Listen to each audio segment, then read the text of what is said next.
Hello प्यारे साथी, कैसे हैं आप सभी लोग। हम हैं आपके प्यारे अभिषेक भैया और स्वागत करते हैं बहुत ही एनर्जी के साथ इस 30 दिन 30 क्लास में। क्योंकि यह जो सीरीज होने वाली है ना प्यारे साथी, वो आपके पूरे बोर्ड के रिजल्ट को बदल के रखने वाली है। यानी अगर आप हमारे साथ 30 दिनों तक जुड़े रहेंगे तो आपका बहुत ही जबरदस्त नंबर आने वाला है साइंस में। तो मैं आप सभी लोगों से उम्मीद करूंगा कि जितने आपके प्यारे साथी, दोस्त, मित्र, भाई बहन हैं, उन सबके पास इस सेशन को जरूर शेयर कर दीजिएगा। क्योंकि यह 30 दिन 30 क्लास का पहला दिन होने वाला है। और अगर हम लोगों ने पहले दिन अच्छे से शुरुआत कर ली तो हमारा और भी दिन बहुत अच्छा होने वाला है। तो आप सभी से निवेदन है कि सबसे पहले इस वीडियो को लाइक करेंगे, उसके बाद इस सेशन को अपने दोस्तों मित्रों के पास शेयर करेंगे, उसके बाद ही हम लोग पढ़ना शुरू करेंगे। ठीक है प्यारे साथी। तो मैं उम्मीद करता हूं कि मेरे प्यारे साथी आ चुके होंगे और अपने दोस्तों मित्रों के पास इस वीडियो को शेयर कर चुके होंगे, जिसके माध्यम से उनके प्यारे दोस्त मित्र भी जुड़ ले। अगर अब भी कोई हमारा प्यारा दोस्त भाई बहन नहीं पढ़ रहा है तो इसके बाद शायद ही कोई ऑप्शन या टाइम आएगा जब आप पढ़ेंगे। यानी यह लास्ट टाइम चल रहा है प्यारे साथी। यानी इसके बाद अब कोई भी ऐसा चैनल नहीं है, या मेरा है या किसी और का, वो आप शुरू नहीं करने वाला है। ये अंतिम बार हम लोग शुरू कर रहे हैं और इसके बाद हमारी क्लासेस शुरू नहीं होंगी। मतलब इसके बाद अब कोई सेशन शुरू से नहीं चलेगा। हम लोग 30 दिन में पूरे चैप्टर को पढ़ने वाले हैं साइंस पे। हिंदी वाले लोग अपना पढ़ाएंगे, मैथ्स वाले लोग अपना पढ़ाएंगे, यानी सारे लोग आपके लिए लग चुके हैं। 30 दिन आप लोग के लिए बहुत ही जबरदस्त होने वाला है। यानी मैं उम्मीद करूंगा कि आप सभी लोग जुड़ेंगे। ठीक है प्यारे साथी। तो सबसे पहले जितने भी प्यारे साथी हैं वो सेशन को एक बार शेयर करेंगे। सबसे पहले शेयर करेंगे, लाइक करेंगे, उसके बाद मैं पढ़ाना शुरू करूंगा। क्योंकि आप लोग वीडियो तो देख रहे हो बट लाइक कोई नहीं कर रहा है। ठीक है प्यारे साथी। तो आप लोग अपने माता पिता का सपना पूरा करने के लिए एकदम लग जाइए, क्योंकि यह अंतिम टाइम चल रहा है। और आपके मम्मी पापा का सपना होता है ना बच्चा, कि मेरे बेटे का 95 प्लस आए, 90 प्लस आए, तो वो सीना तान के एकदम घूमेंगे कि देखो मेरे बेटे का इतना नंबर आया है। अगर आप फेल हो जाते हैं तो आपके मम्मी पापा भी समझ लीजिए ना कि अगर कहीं चौराहे से गुजरेंगे या कहीं से भी गुजरेंगे तो सिर झुका के चलेंगे बच्चा। तो क्या आप चाहते हैं कि आपके मम्मी और पापा सिर झुका के चलें या सीना तान के चलें? यदि आप चाहते हैं कि आपके मम्मी पापा सीना तान के चलें तो आपको पढ़ना पड़ेगा। और किसके साथ पढ़ना पड़ेगा? तो अभिषेक भैया के साथ पढ़ना पड़ेगा। ना तकलीफ ना संघर्ष तो खाक मजा है जीने में, बड़े बड़े तूफान थम गए जब आग लगी हो सीने में। ठीक है प्यारे साथी। तो चलिए हम आज का सेशन शुरू करते हैं। आज हम पढ़ने वाले हैं आपकी किताब का, आपके केमिस्ट्री का, आपके बुक का सबसे पहला चैप्टर, जिसका नाम है रासायनिक अभिक्रिया एवं समीकरण। क्या है? रासायनिक अभिक्रिया एवं समीकरण। इस सीरीज में हम पूरा कुछ नहीं पढ़ने वाले हैं, यानी पूरे चैप्टर को हम लोग नहीं पढ़ने वाले हैं, बल्कि जिस भी चैप्टर को हम पढ़ेंगे जहां से क्वेश्चन बन सकता है केवल उन टॉपिक्स को हम कवर करने वाले हैं। तो हमारे प्यारे साथी दिल थाम के बैठ जाएंगे, क्योंकि कौन आ चुका है? आपका प्यारा, आपके प्यारे, आपके दुलारे, आपके अभिषेक भैया। यानी हम शुरू करते हैं आज का सेशन, जिसका क्या नाम है? रासायनिक रासायनिक रासायनिक अभिक्रिया अभिक्रिया एवं एवं एवं एवं समीकरण। ठीक है प्यारे साथी। तो ये है इस चैप्टर का नाम। तो इस चैप्टर के बारे में सबसे पहले तो चैप्टर के बारे में जानेंगे, उसके बाद जो जो इंपॉर्टेंट टॉपिक होने वाले हैं उनको जानेंगे। तो शुरू करूं मैं। तो सबसे पहले रासायनिक अभिक्रिया किसको कहते हैं? इसको जानने से पहले आपको थोड़ा सा एक चीज मैं बता दूं परिवर्तन के बारे में। एक भौतिक परिवर्तन होता है बच्चा और एक रासायनिक परिवर्तन होता है। मैं थोड़ा सा इंट्रो दे देता हूं। भौतिक परिवर्तन का मतलब होता है कि जब भी किसी वस्तु में भौतिक परिवर्तन होगा तो उसकी केवल अवस्था परिवर्तित होगी, और जब भी परिवर्तित होगी तो उसको फिर से हम पुनः उसी अवस्था में ला सकते हैं। जैसे अगर हम लोगों ने पानी को बर्फ बनाया। क्या किया बच्चा? पानी को बर्फ बनाया। यानी अगर हमने पानी को ठंडा किया तो क्या बन गया? बर्फ। बट क्या हम बर्फ को गर्म कर दे तो फिर पानी बन सकता है? ऐसे चेंज को बच्चा हम बोलते हैं, ऐसे चेंज को हम बोलते हैं भौतिक परिवर्तन। क्या बोलते हैं? भौतिक परिवर्तन। क्या बोलते हैं? भौतिक परिवर्तन। ठीक है। दूसरा होता है रासायनिक परिवर्तन, यानी एक ऐसा परिवर्तन जिसमें चीजें पुनः वापस न लौट जाए। अब बच्चा एक काम करो, तुम अपना कॉपी उठाओ, उसमें से कोई खराब पन्ना निकालो और उसको जला दो। क्या करो? जला दो। क्या उस जले हुए जो राख है, क्या उससे हम कागज बना सकते हैं? नहीं बना सकते। यानी वह परिवर्तन कौन सा हो जाएगा? तो रासायनिक परिवर्तन। एकदम एनर्जी के साथ लगेंगे हम लोग, एनर्जी के साथ, तभी 30 दिन में हमारा कल्याण होगा। नहीं तो फिर हम वहीं चले जाएंगे जहां हम लोग हैं अभी। ठीक है। तो आप लोग जान चुके रासायनिक समीकरण, अरे सॉरी रासायनिक परिवर्तन। क्या आप जान चुके? इतना कोई दिक्कत नहीं है? बोलिए बोलिए बोलिए बोलिए। अब हम जानेंगे रासायनिक अभिक्रिया क्या होता है। तो जब दो या दो से अधिक पदार्थ मिल करके एक नया पदार्थ बना देते हैं, जब दो या दो से अधिक पदार्थ मिलकर के एक नया पदार्थ बना देते हैं। क्या बताएंगे आप? जब दो या दो से अधिक पदार्थ मिलकर के एक नया पदार्थ बनाते हैं, ऐसी चीजों को हम क्या बोलते हैं रे बच्चा? ऐसी चीजों को हम बना बोलते हैं क्या? तो रासायनिक अभिक्रिया। ठीक है, क्या यहां तक ठीक है? बोलो बोलो बोलो। तो कुछ लिख लेते हैं। हाँ, जैसे NaOH प्लस HCl, HCl क्या बनाएंगे? तो NaCl प्लस H2O। अब देखो प्यारे साथी, यहाँ पे है आपका ये क्या है? तो सोडियम हाइड्रोक्साइड। ये है आपका हाइड्रोक्लोरिक अम्ल, और यहाँ पे क्या बना है? सोडियम क्लोराइड, और क्या बन गया? जल। यानी जब दो या दो से अधिक पदार्थ मिल करके नए पदार्थों को बनाते हैं तो हम उसे क्या कहते हैं? रासायनिक अभिक्रिया कहते हैं। रासायनिक अभिक्रिया कहते हैं। क्या आपको समझ में आ चुका है? क्या आपको समझ में आ चुका है? अगला आता है समीकरण। अब समीकरण किसको कहते हैं बच्चा? तो जो भी रासायनिक अभिक्रिया होती है उसको जिस प्रतीक संकेत के द्वारा दर्शाते हैं उन्हें हम कहते हैं समीकरण। क्या कहते हैं? समीकरण। तो आप देख सकते हैं हमारे पास यहाँ पे कुछ लिखा हुआ है, यानी ये है बच्चा सोडियम, क्या है? Sodium hydroxide. क्या है? हाइड्रोक्साइड। अब इसको हम लोगों ने लिखा है, सोडियम को किससे लिखा है? तो Na, यानी इसका संकेत हो जाएगा Na, और हाइड्रोक्साइड को बच्चा हम लोगों ने किससे लिखा? तो OH से। यानी किसी भी रासायनिक अभिक्रिया को संकेतों के माध्यम से दर्शाया जाता है उसे हम क्या कहते हैं? तो उसे उस रासायनिक अभिक्रिया का समीकरण कहते हैं। बोलिए प्यारे साथी, क्या आप लोग को समझ में आ चुका है? बोलिए बोलिए बोलिए बोलिए बोलिए बोलिए बोलिए। अब देखो यहीं पे कुछ चीजें हैं। एक होता है अभिकारक, जैसे कि आपके अभिषेक सर, अभिकारक। अभिकारक इधर हो गया उत्पाद। का हो गया बच्चा? उत्पाद। उत्पाद नहीं, उत्पाद। अब समझ लेंगे अभिकारक क्या किसको कहते हैं? तो जो भी रासायनिक अभिक्रिया में जो भी चीजें प्रयोग में लाई जाती हैं, जिनके बीच में रिएक्शन करवाया जाता है, या सीधा कह सकते हैं कच्ची सामग्री को, कच्ची सामग्री, कच्ची सामग्री को हम क्या बोलेंगे बच्चा? तो अभिकारक। जो हमें रासायनिक अभिक्रिया कराने के बाद हमको मिलेगा उसको हम क्या बोलेंगे बच्चा? तो उत्पाद बोलेंगे। बोलिए प्यारे साथी, क्या है यहाँ तक ठीक है? मैं आपको एक उदाहरण आपके डेली लाइफ का देता हूँ। जैसे आज के सॉरी जाड़े का टाइम चल रहा है, आप लोगों को खिचड़ी खाने को मिलती होगी, जिसमें मम्मी लोगों ने, नहीं उसको शायद तहरी कहा जाता है, सॉरी मुझे नहीं पता है। तो उसमें आलू, मटर, गोभी सब चीज डाल दिया जाता है। तो देखो बच्चा, इधर है आलू, क्या है? आलू प्लस दाल प्लस चावल प्लस प्लस प्लस प्लस गोभी, ये सारी चीजें मिलकर इधर क्या बन जाता है बच्चा? तहरी। तो ये सारी की सारी चीजें क्या कहलाएंगी बच्चा? ये सारी की सारी चीजें कहलाएंगी बच्चा उत्पाद, सॉरी अभिकारक। और जो हमारी तहरी यानी जो हमें प्राप्त होती है उसे हम क्या बोलेंगे बच्चा? तो उसको हम बोलेंगे बच्चा क्या? तो उत्पाद बोलेंगे। क्या यहां तक चीजें समझ में आई? क्या तेज चल रहे हैं और चीजों को समझ पा रहे हैं कि नहीं? ये तो केवल इंट्रो था बच्चा, कहां से क्वेश्चन बनेगा तो अब मैं शुरू करने वाला हूं। ठीक है, इसको थोड़ा सा ध्यान से देख लो एक बार। तो बच्चा मैं उम्मीद करता हूं कि यहाँ तक की चीजें आपको समझ में आ चुकी होंगी। क्या क्या हम लोगों ने पढ़ा? तो रासायनिक अभिक्रिया कहते किसको हैं, रासायनिक समीकरण किसको कहते हैं, ये सारी की सारी, अभिकारक किसको कहते हैं, उत्पाद किसको कहते हैं। तो अब इसके आगे की हम बात करते हैं, जहां से आपके बोर्ड की परीक्षा में क्वेश्चंस आते हैं। तो किस टॉपिक से क्वेश्चन आते हैं बच्चा? तो मैं आपको थोड़ा सा बता देता हूँ। क्या बता देता हूँ? चलिए देखते हैं। अगला आता है हमारा टॉपिक, जहां से बोर्ड में हर साल और इस साल 2026 में भी क्वेश्चन आएगा, मैं गारंटी के साथ कह रहा हूं। तो उस टॉपिक का नाम है रासायनिक रासायनिक अभिक्रियाओं के प्रकार। रासायनिक अभिक्रियाओं अभिक्रियाओं के प्रकार।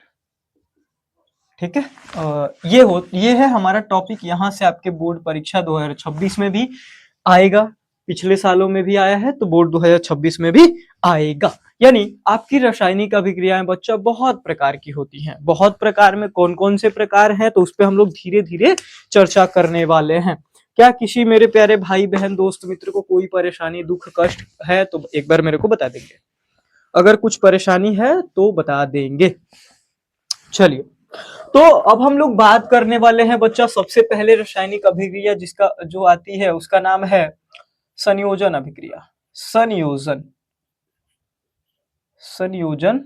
अभिक्रिया। संयोजन अभिक्रिया।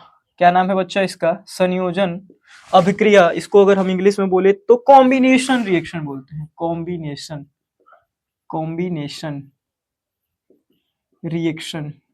ठीक है, तो एक बार देख लेंगे इसको क्या है, ये कैसे है। तो ध्यान दीजिए, जब भी दो या दो से अधिक पदार्थ, क्या बताया मैंने, जब भी दो या दो से अधिक पदार्थ मिलकर के एक हो जाते हैं, अरे भैया वो रही वो और ये रहा तुम, दोनों मिलकर के क्या हो गए बच्चा? एगो हो गए, दो जिस्म एक जान बन गए। तो ऐसी रिएक्शन का हम नाम देते हैं क्या नाम देते हैं? संयोजन अभिक्रिया। यानी जहां पर दो या दो से अधिक पदार्थ मिलकर के एक एकल उत्पाद का निर्माण करते हैं। एक एकल उत्पाद, ये चीज याद रखेंगे, एकल उत्पाद बनता है कौन सी में? संयोजन अभिक्रिया में। यानी कोई सह उत्पाद नहीं बनता है रे भैया, यानी उत्पाद में केवल एक ही चीज होगी। इस चीज को ध्यान देंगे। क्या मैंने बोला कि जब दो या दो से अधिक पदार्थ मिल करके एक एकल उत्पाद का निर्माण करते हैं और कोई सह उत्पाद नहीं होता है, ऐसी रिएक्शन को हम क्या नाम देते हैं? तो संयोजन अभिक्रिया। क्या मेरे प्यारे साथी आप लोग को याद हो चुका? इसका एक उदाहरण लिखेंगे बहुत ही जबरदस्त। क्या लिखेंगे? बहुत ही जबरदस्त। क्या है इसका उदाहरण? बहुत ही जबरदस्त होने वाला है। तो ये है आपका क्या? NH3 प्लस HCl और चेंज टू NH4Cl। क्या है? NH3 क्या है? NH3 का क्या नाम है बच्चा? कोई बताएगा? इसका नाम है अमोनिया। क्या नाम है? अमोनिया। अमोनिया। और इसका नाम है, इसका क्या नाम है? हाइड्रोक्लोरिक अम्ल। हाइड्रोक्लोरिक अम्ल। हाइड्रोक्लोरिक अम्ल। यहाँ पे क्या बना है? तो ये बना है बच्चा अमोनियम क्लोराइड। क्या बना है? Ammonium chloride. या इसको हम क्या बोलते हैं बच्चा? इसको क्या बोलते हैं बच्चा? नौसादर बोलते हैं। क्या बोलते हैं? नौसादर। क्या बोलते हैं? नौसादर। नौसादर। ठीक है बच्चा। यह एक ऐसा यौगिक है जो ऊर्ध्वपातज का गुण रखता है। ऊर्ध्वपातज। ऊर्ध्वपातज मतलब ठोस टू गैस, द्रव में नहीं जाएगा, ठोस टू क्या हो जाता है? गैस। ठीक है, याद रखेंगे। संयोजन अभिक्रिया क्या होती है? तो दो या दो से अधिक पदार्थ मिलकर के कोई एकल उत्पाद का निर्माण करते हैं, ऐसी अभिक्रिया को हम क्या नाम देते हैं? संयोजन अभिक्रिया नाम देते हैं। यानी देखिए यहाँ पे दो लोग थे और मिलकर के एक हो गए, यानी इसको हम कौन सी अभिक्रिया बोलते हैं? संयोजन अभिक्रिया। बोलिए क्या यहाँ तक चीजें ठीक हैं? क्या आपको समझ में आ चुका? कैसा लग रहा है ये आपका वन शॉट, यानी 30 दिन 30 क्लास? आप लोग कमेंट करके जरूर बताएंगे और भी रिएक्शन आप लोग याद करेंगे। ठीक है, अगला होता है वियोजन अभिक्रिया। वियोजन अभिक्रिया।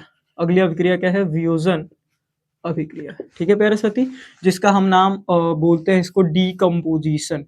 डीकम्पोजिशन। पता है ना आपके अभिषेक सर की इंग्लिश थोड़ी सी वीक है, हाँ तो थोड़ा सा ध्यान दे लेंगे। मैं देख देख के लिख देता हूं।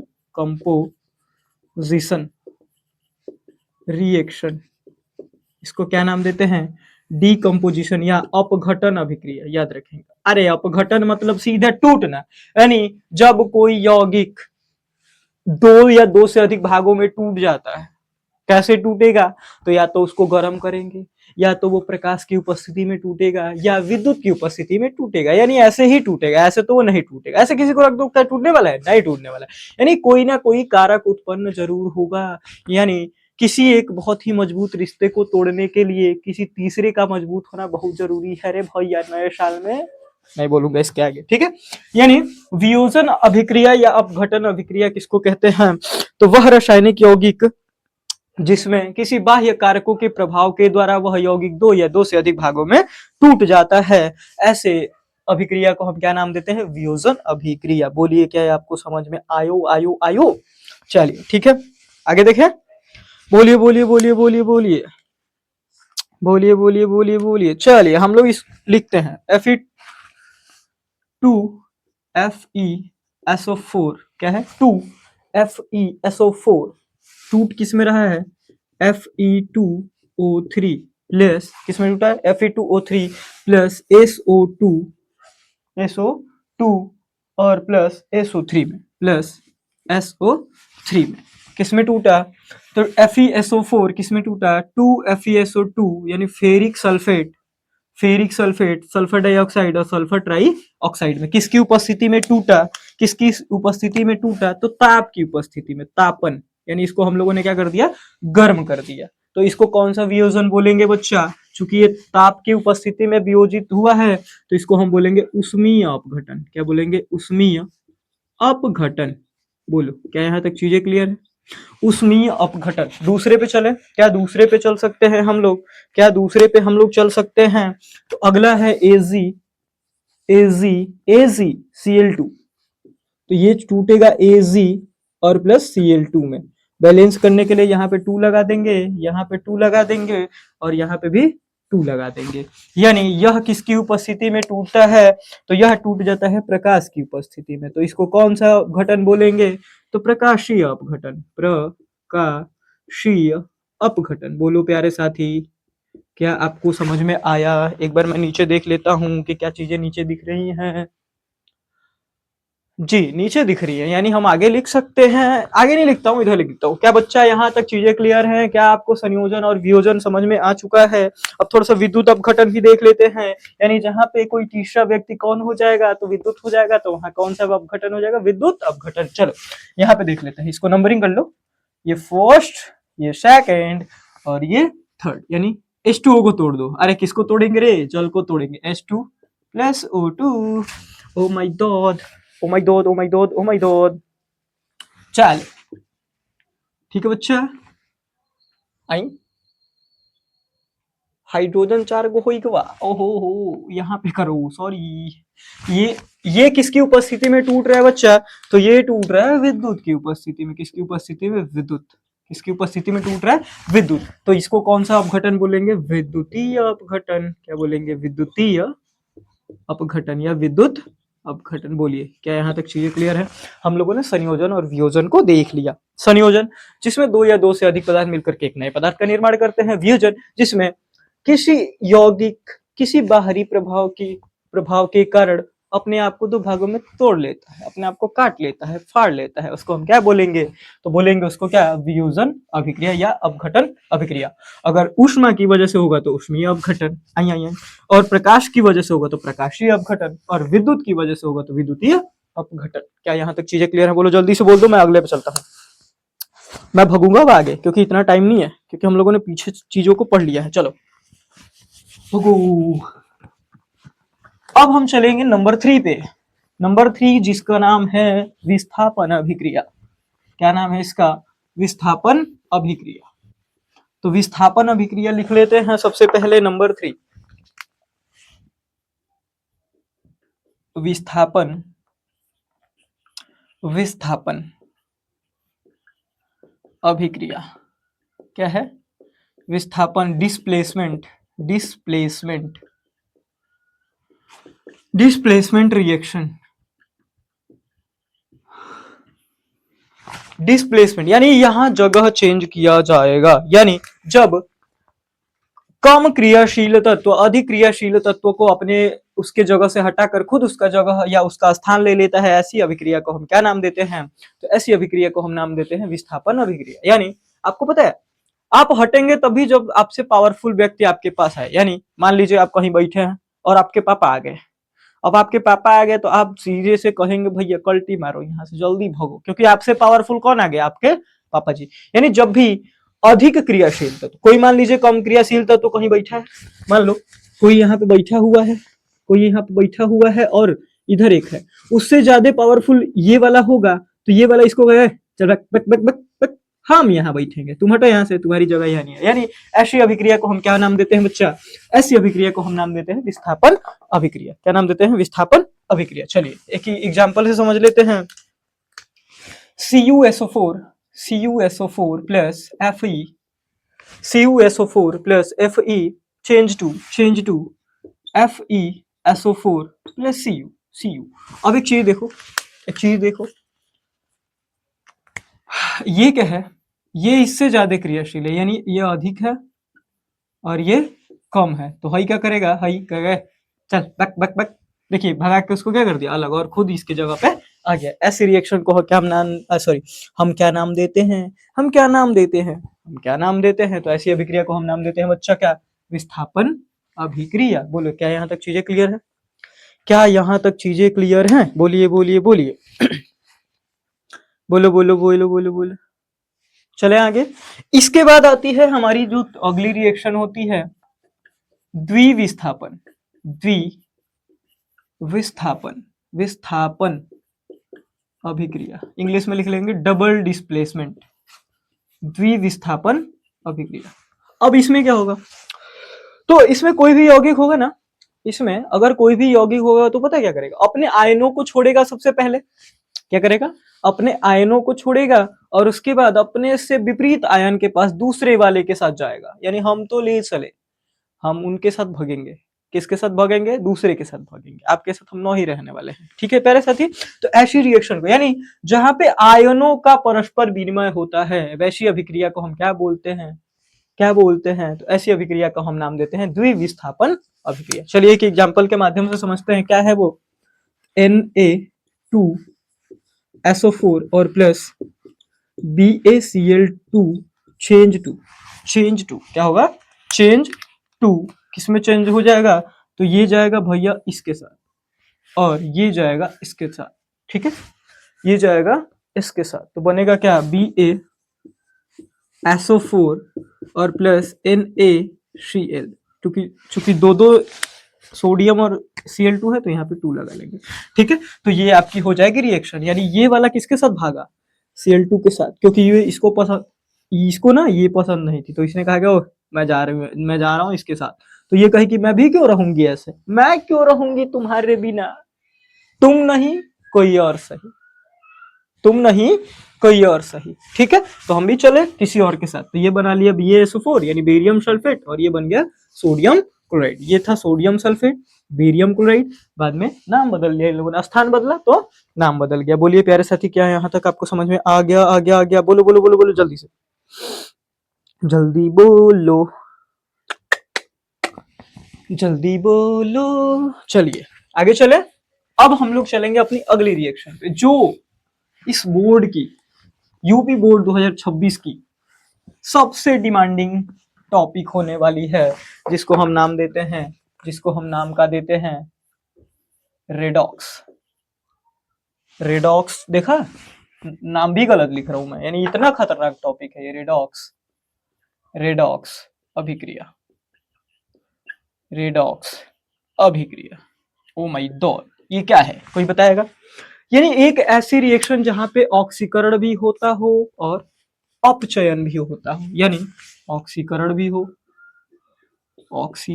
हो और साथ में प्लस अपचयन भी हो। यानी ये दोनों जहां पे साथ साथ होते हैं, ऑक्सीकरण प्लस अपचयन, जहां पे दोनों साथ साथ होते हैं, ऑक्सीकरण प्लस अपचयन, ऐसी रिएक्शन को हम क्या नाम देते हैं बच्चा? तो ऐसी रिएक्शन को हम नाम देते हैं बच्चा क्या? रेडॉक्स अभिक्रिया। बोलिए क्या यहाँ तक समझ में आया? अब देखो, ऑक्सीकरण, इसी को उपचयन भी नाम देते हैं, उपचयन। अब सबसे पहले तो ऑक्सीकरण को समझो। देखो देखो देखो, ऑक्सीकरण मतलब होता है क्या? कि ऑक्सीजन आके जुड़ जाए और हाइड्रोजन को कहे चल चल चल तुम चल। यानी एक ऐसी अभिक्रिया जिसमें ऑक्सीजन का संयोग होता है और हाइड्रोजन का वियोग होता है, यानी हाइड्रोजन वहां से भाग जाती है। क्योंकि कौन आ गया? ऑक्सीजन आ गई। तो जब ऑक्सीजन आ जाएगी तो वो वाली हाइड्रोजन भाग जाती है। तो ऐसी रिएक्शन को हम बोलते हैं ऑक्सीकरण या उपचयन अभिक्रिया। अपचयन क्या होता है? तो अपचयन की उल्टी हो जाती है, इसकी विपरीत होती है। किसकी? ऑक्सीकरण की विपरीत होती है अपचयन। यानी जहां पर ऑक्सीजन दूर भागे, क्या होगा? ऑक्सीजन दूर भागे और हाइड्रोजन का संयोग हो। बोलो क्या यहाँ तक ठीक है? बोलो बोलो बोलो। चलो देखते हैं। अब कोई रिएक्शन लिखता हूं, CuO प्लस H2। देखो, copper oxide plus hydrogen gas की जब हम रिएक्शन करवाते हैं तो क्या बनता है? तो Cu और प्लस H2O। अब एक चीज बताओ, यहाँ पे ऑक्सीजन थी, यहाँ पे ये दूर भाग गई, ऑक्सीजन दूर भाग रही है, ऑक्सीजन दूर भाग रही है, तो क्या होगा? अपचयन होगा, बोलो, ऑक्सीजन यहाँ पे साथ में थी, यहाँ पे दूर भाग गई, ऑक्सीजन साथ में थी, यहाँ दूर भाग गई, तो दूर भागेगी तो कौन सी क्रिया होगी रे बच्चा? अपचयन होगा। बोलो बोलो बोलो, अपचयन होगा। और देखो देखो देखो देखो, यहाँ पे देखो, हाई कौन है? हाई है तुम्हारे हाइड्रोजन भैया, ये तो अकेले घूम रहे थे, तो जब यहाँ पे इन्होंने इनका साथ छोड़ा तो ये चली गई यहाँ पे, क्या हो गया? ऑक्सीजन का संयोग हो रहा है। अब बोलो, संयोग होगा तो ऑक्सीकरण होगा कि अपचयन होगा? क्या होगा? अपचयन होगा कि ऑक्सीकरण होगा? तो जब भी संयोग होता है, जब भी संयोग होता है, तो इसको हम कह देते हैं ऑक्सीकरण। क्या कह देते हैं? ऑक्सीकरण या उपचयन। क्या कह देते हैं? ऑक्सीकरण या उपचयन। बोलो बोलो बोलो, क्या यहाँ तक समझ में आ गया बच्चा? बोलो बोलो बोलो। यानी रेडॉक्स रिएक्शन किसको कहते हैं? तो एक ऐसी अभिक्रिया जिसमें जिसमें ऑक्सीकरण या उपचयन और अपचयन दोनों एक साथ होता है, ऐसी रिएक्शन को हम बोलते हैं क्या? रेडॉक्स अभिक्रिया। बोलो, क्या यहाँ तक समझ में आ गया आपको? मजा आ रहा है कि नहीं क्लास में? एक बार मेरे को बताएंगे कि मजा आ रहा है कि नहीं भैया? जबरदस्त नए अंदाज में उतरे हैं कि नहीं 2026 में? एक बार मेरे को कमेंट करके पहले बताओ, फिर मैं आगे बढ़ूंगा। मजा आ रहा होगा तभी मैं पढ़ाऊंगा, नहीं तो बंद कर दूंगा आज की क्लास यहीं। बोलो बोलो बोलो, बोलो बोलो बोलो बोलो बोलो बोलो, जल्दी बोलो, बोलो बोलो। आगे चलूं, आगे चलता हूँ, आगे चलता हूँ, आगे चलते। यानी आपको मजा आ रहा है, यानी मेरी क्लास में मजा आ रहा है, तो एक बार सेशन को लाइक कर देंगे और अपने दोस्तों मित्रों के पास शेयर कर देंगे। क्या कर देंगे? शेयर कर देंगे। और अपनी मम्मी से बोलेंगे क्या? बोलता हूँ मैं, क्या है वो शायरी? और हाँ, माँ तेरे पसीने की हर बूंद को मोती सा चमकाऊंगा। क्या? माँ तेरे पसीने की हर बूंद को मोती सा चमकाऊंगा, और तू सपने देख माँ 90+ का, और मैं 95+ लेकर आऊंगा। क्या? माँ तू सपने देख 90+ का, मैं 95+ लेकर आऊंगा। ठीक है प्यारे साथी, तो अपनी मम्मी के लिए डेडिकेट करिएगा। चलिए, तो क्या यहाँ तक समझ में आ गया आप? अब दो रिएक्शंस बची हैं, चलिए उनको भी मैं समाप्त करता हूँ जल्दी जल्दी, क्योंकि ये कक्षा कैसी होने वाली है? वन शॉट होने वाली है। और वन शॉट क्लॉस क्लॉस में मैं लिखूंगा नहीं, पूरी परिभाषा तो मैं लिखने वाला नहीं हूँ। आपके भैया तो पता है, आपके अभिषेक भैया खुद ही आलसी है। क्या है? ये तो खुद ही मैं आलसी आदमी हूँ, तो मैं पूरी लिखने वाला तो नहीं हूँ। अब अगली है ऊष्मा क्षेपी अभिक्रिया, नंबर 6। ऊष्मा क्षेपी अभिक्रिया, ऊष्मा क्षेपी अभिक्रिया,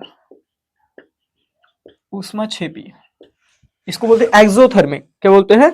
एक्सोथर्मिक, एक्सोथर्मिक रिएक्शन, एक्सोथर्मिक। अब कोई बताएगा ये किसको कहते हैं? बोलो। सबसे पहले याद रखेंगे, यहाँ पे से छेपी है कि सोसी है, तो छेपी है, छेपी मतलब होता है निकलना। यानी एक ऐसी रिएक्शन, क्या?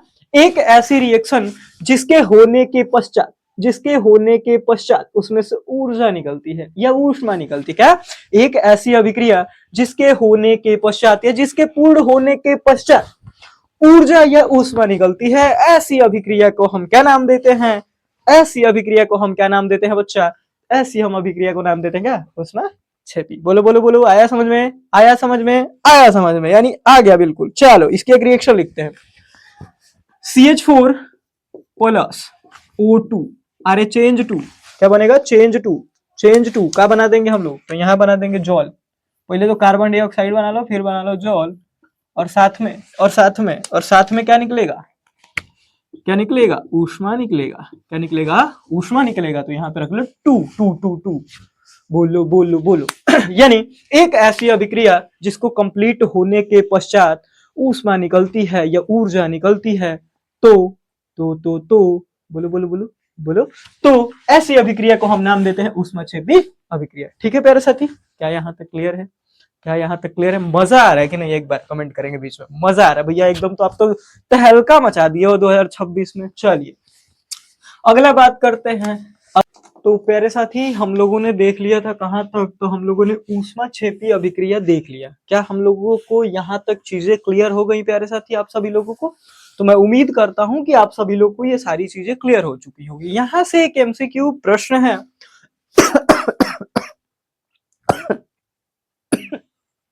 सॉरी, यहां से एक एमसीक्यू प्रश्न है जो बार बार पूछा जाता है, क्या है कि यहां से क्वेश्चन बनता है, मैं लिख देता हूं, श्वसन श्वसन एक ऊष्माक्षेपी ऊष्माक्षेपी अभिक्रिया है।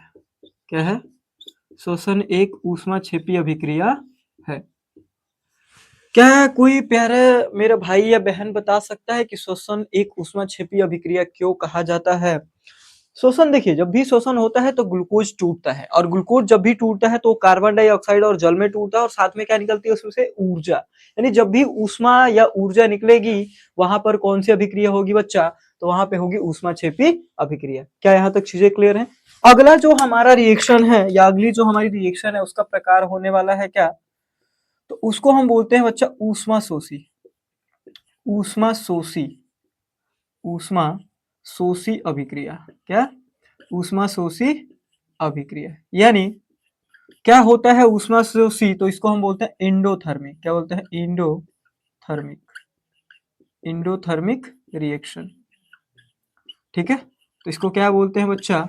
Endothermic reaction. अब देखो, जो एंडोथर्मिक अभिक्रिया, या इसको हम ऊष्मा शोषी अभिक्रिया कहते हैं, यानी एक ऐसी अभिक्रिया जिसको कंप्लीट होने के लिए ऊष्मा की आवश्यकता पड़ती है। देखो, यहाँ पे ऊष्मा निकल रही थी या ऊर्जा निकल रही थी, बट इसमें क्या होगा कि इसको कंप्लीट होने के लिए ऊर्जा या ऊष्मा की आवश्यकता पड़ेगी। ऐसी अभिक्रिया को हम क्या नाम देते हैं? ऊष्मा शोषी अभिक्रिया। बोलिए प्यारे साथी, यहाँ तक समझ में आ चुका है आपको? बोलिए।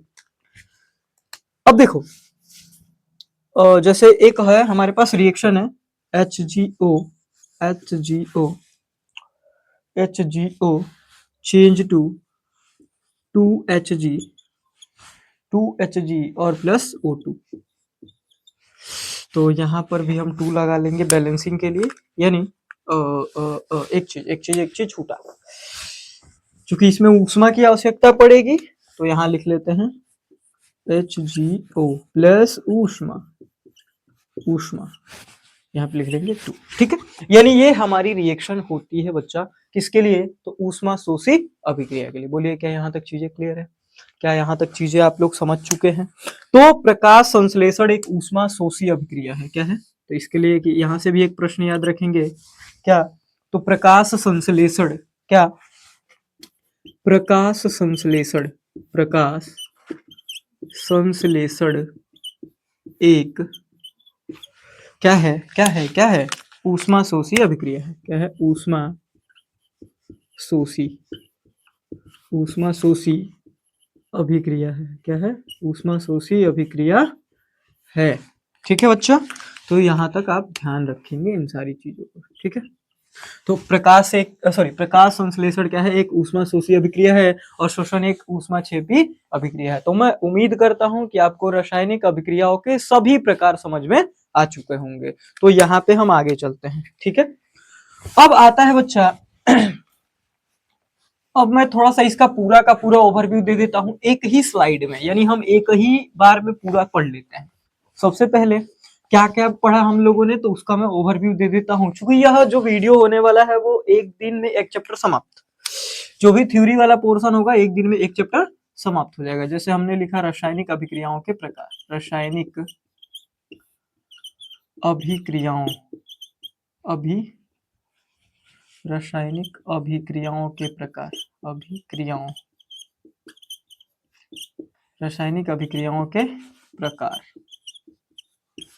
तो हम लोगों ने कितनी रासायनिक अभिक्रियाओं पे बात किया है? तो सबसे पहले बताएंगे, सबसे पहले संयोजन अभिक्रिया, संयोजन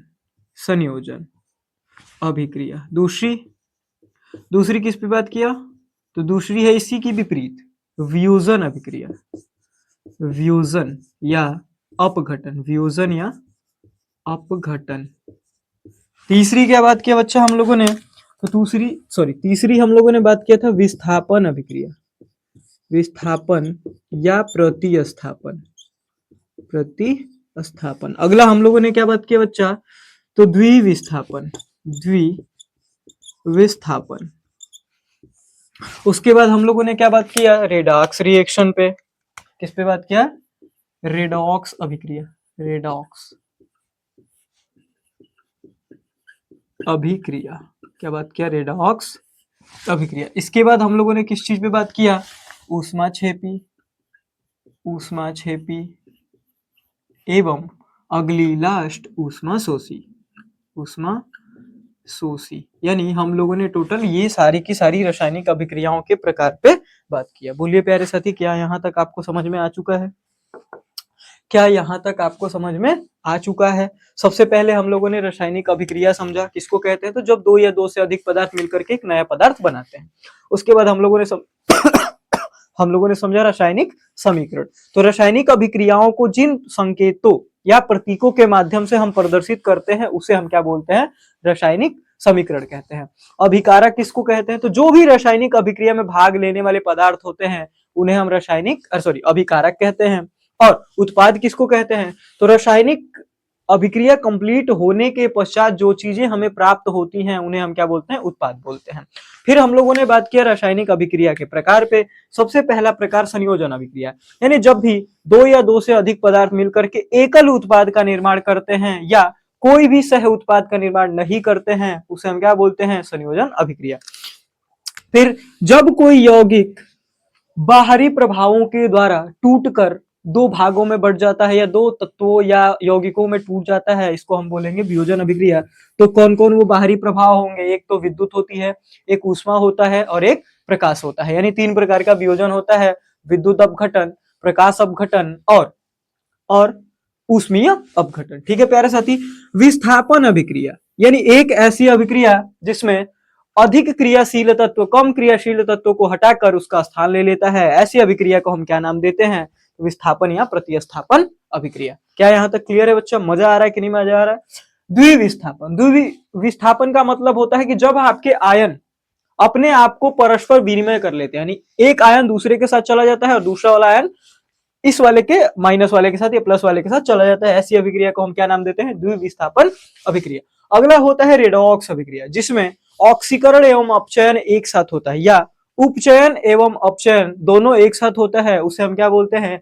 रेडॉक्स अभिक्रिया। ऊष्माक्षेपी अभिक्रिया, यानी एक ऐसी अभिक्रिया जिसके कंप्लीट होने के पश्चात ऊष्मा या ऊर्जा निकलती है, ऐसी अभिक्रिया को हम क्या नाम देते हैं बच्चा? ऊष्माक्षेपी अभिक्रिया। उसके बाद ऊष्माशोषी अभिक्रिया, यानी यह एक ऐसी अभिक्रिया होती है जिसको कंप्लीट होने के लिए ऊष्मा की आवश्यकता पड़ती है, ऐसी अभिक्रिया को हम क्या नाम देते हैं? ऊष्माशोषी अभिक्रिया। उम्मीद करता हूं कि आप सभी को रासायनिक अभिक्रिया, समीकरण, अभिकारक, उत्पाद और ये पूरे के पूरी अभिक्रियाओं के प्रकार समझ में आ चुके होंगे। इसके बाद थोड़ा सा एक टॉपिक बचता है, संक्षारण और विकृत गंधिता। इन सबको मैं बता के इस चैप्टर को समाप्त करता हूं। उसके बाद कल इस चैप्टर के हम सारे क्वेश्चन करेंगे। हाँ, एक चीज और, रासायनिक समीकरण को संतुलित करना कल ही ऐड करूंगा मैं क्वेश्चंस के साथ। ठीक है बच्चा, वही सिखाऊंगा, क्वेश्चन भी करवाऊंगा, प्रैक्टिस भी करवाऊंगा, सब चीज करवाऊंगा। यानी एक दिन चैप्टर पढ़ेंगे, अगले दिन उसका प्रैक्टिस करेंगे। एक दिन में एक चैप्टर समाप्त, उसके बाद हम क्या पढ़ने वाले हैं? तो हम उसको पढ़ेंगे क्या? तो उसके क्वेश्चंस को पढ़ेंगे। अगर कोई चैप्टर बहुत बड़ा होगा साथी, तो बड़ा होगा तो उसके लिए हम लोग को 2 दिन लगेगा। ठीक है, चलिए आगे हम बात करते हैं अपने आगे के टॉपिक्स पे। अगला टॉपिक हमारा क्या होने वाला है? तो हमारा होने वाला है बच्चा क्या बोलते हैं उसको? संक्षारण। क्या होता है? संक्षारण। संक्षारण कोई बताएगा संक्षारण किसको कहते हैं? Corrosion, CORROSION। कोरोजन किसको कहते हैं बच्चा? तो जब आपके आसपास की जो भी धातु होती है वो वायु, नमी, अम्ल, इन सारी चीजों की वजह से नष्ट होने लगती है, उसी को हम क्या नाम देते हैं बच्चा? संक्षारण। क्या नाम देते हैं? संक्षारण। जैसे क्या बताएंगे? लोहे में जंग लगना। ठीक है। उसके बाद हम क्या कह सकते हैं? चांदी का काला होना, चांदी का काला होना। ठीक है। उसके बाद हम क्या कह सकते हैं बच्चा? हम कह सकते हैं तांबे का हरा होना, तांबे का हरा होना। ठीक है। अब देखो, हमने क्या बताया कि जब भी धातुएं क्या करती हैं तो अपने वातावरण में नमी, वायु, अम्ल, किसी भी चीज की उपस्थिति के कारण धीरे धीरे नष्ट होने लगती हैं। उस प्रक्रिया को हम क्या नाम देते हैं? संक्षारण। और संक्षारण का उदाहरण क्या है? तो लोहे में जंग लगना, चांदी का काला होना, तांबे के बर्तन देखे होंगे आप लोग बहुत दिनों तक रख देने पे उसमें हरा हरा लग जाता है। उसके बाद फिर इसके आते हैं सुरक्षा के उपाय, यानी हम इसको बचा कैसे सकते हैं। उपाय, तो उपाय क्या कर सकते हैं बच्चा, सबसे पहला हम क्या कर सकते हैं, पेंट कर दो उस पे, पेंट करके, पेंट करके। अगला यशद लेपन, यशद लेपन, ठीक है। अगला ग्रीस या तेल लगाकर, यानी ये सारा काम करके हम धातु को कुछ दिनों तक और ज्यादा बचा सकते हैं। बोलिए प्यारे साथी, क्या यहाँ तक चीजें क्लियर हैं? बोलिए बोलिए बोलिए बोलिए बोलिए बोलिए बोलिए बोलिए। अगला टॉपिक आता है विकृत गंधिता। क्या आता है? विकृत गंधिता, ठीक है। विकृत गंधिता किसको कहते हैं? तो जब भी तैलीय पदार्थों को हम लोग ज्यादा दिनों तक या कुछ ज्यादा देर तक रख देते हैं तो उनमें से गंध आने लगती है। क्या आने लगती है?